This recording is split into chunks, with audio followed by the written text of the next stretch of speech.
Bem-vindo ao canal Facamp. Vamos discutir hoje a Guerra Civil no Iraque. O Iraque é um país do Oriente Médio com pouco mais de 32 milhões de habitantes. Bagdá, a capital, tem mais de 7 milhões de habitantes. Os árabes representam 75% da população. Há uma importante minoria curda, cerca de 15% da população. A religião oficial do país é a muçulmana, seguida por 99% da população. Mas há uma importante divisão entre xiitas, 60% da população, e sunitas, 35% da população. A principal causa da Guerra Civil no Iraque foi a invasão norte-americana de 2003, durante o governo de Bush.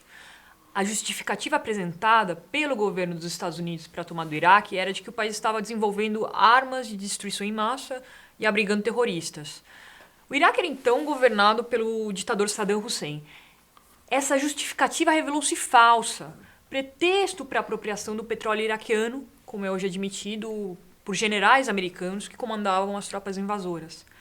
Até 2003, toda a indústria de petróleo era estatal, mas sempre ligada às grandes companhias ocidentais. Hoje é toda privatizada, dominada por empresas estrangeiras, inclusive chinesas. O Iraque vivia sob uma ditadura sanguinária.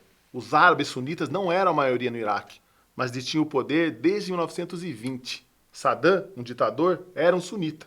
No entanto, o regime ditatorial do Iraque assegurava certa estabilidade política. Xiitas e sunitas conviviam pacificamente entre si e também com uma pequena comunidade católica, cerca de 1 milhão de pessoas. Havia uma tensão com a minoria étnica curda no norte do país, que aspirava à sua autonomia. A estratégia americana depois da intervenção militar no Iraque foi a seguinte. Em primeiro lugar, os Estados Unidos mantiveram um grande contingente militar para garantir a ordem e eliminar os adeptos de Saddam. Em segundo lugar, os americanos constituíram um governo supostamente democrático, dominado pelos xiitas.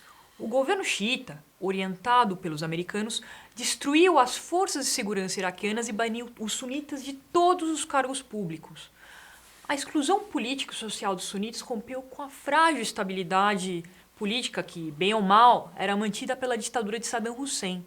Em terceiro lugar, a prometida reconstrução do Iraque não ocorreu. Longe disso, o que aconteceu foi um grave declínio econômico e social. O governo de Barack Obama, cumprindo promessas de campanha, foi retirando gradualmente as tropas americanas do Iraque, a partir de 2010, no pressuposto de que as novas forças de segurança iraquianas, treinadas por eles, fossem capazes de manter a ordem. As expectativas dos Estados Unidos se mostraram completamente equivocadas. É verdade, professora. A Guerra Civil iraquiana de hoje é um desdobramento da Guerra Civil da Síria. É tão sangrenta e cruel quanto. Fica evidente que se trata de um desdobramento quando vemos que as forças envolvidas são as mesmas, como falamos no programa sobre a Síria. Ou seja, o Exército de Libertação da Síria, formado em grande parte por desertores do Exército Regular. Conta com 40 mil rebeldes sunitas armados e treinados pelo Ocidente. Os sunitas estão agrupados no Exército de Libertação da Síria e representam, em última instância, os interesses ocidentais, particularmente dos Estados Unidos e de seus aliados no Oriente Médio, Israel e Arábia Saudita. A Frente Al-Nusra, brigada de jihadistas de várias partes do mundo islâmicos e ligadas à Al-Qaeda.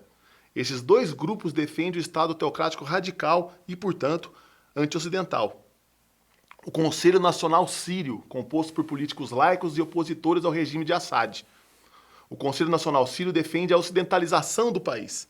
Finalmente, o Estado Islâmico do Iraque Levante, sunita, conhecido agora apenas por Estado Islâmico, é uma dissidência da Al-Qaeda. Este grupo defende o Estado teocrático fundamentalista, nos moldes do califado do século VII. De fato, professor Alessandro, o califado é um regime de governo teocrático baseado na lei islâmica, a Sharia. O califa é o seu líder supremo, tanto político como religioso.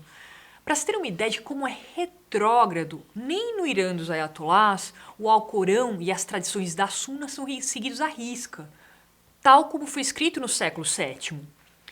Mesmo no Irã, os poderes político e religioso são separados e as escrituras são reinterpretadas pelos ayatollahs. O Estado Islâmico determina que todos os muçulmanos se subordinem ao califa e lhe prestem obediência absoluta. Os católicos foram escorraçados do Iraque, ou perseguidos, né? Em Mossul, as casas dos cristãos foram marcadas com a letra N, de Nazareno, como as casas dos judeus eram marcadas pelos antissemitas. Diversas fontes informam que foi editado um fatwa, isso é uma ordem religiosa, tornando obrigatória para as mulheres o uso do véu integral e a mutilação genital. A questão é que o Estado Islâmico foi armado pelos americanos e pelos franceses, pois combatia o regime sírio, né? Com a saída das tropas americanas e o colapso das instituições iraquianas, o Estado Islâmico colocou em marcha seus planos de recriação do califado, que englobaria todo o mundo árabe. As forças de segurança iraquiana e a população não ofereceram resistência ao Estado Islâmico, que controla mais da metade do país, incluindo Mossul, a segunda cidade mais importante.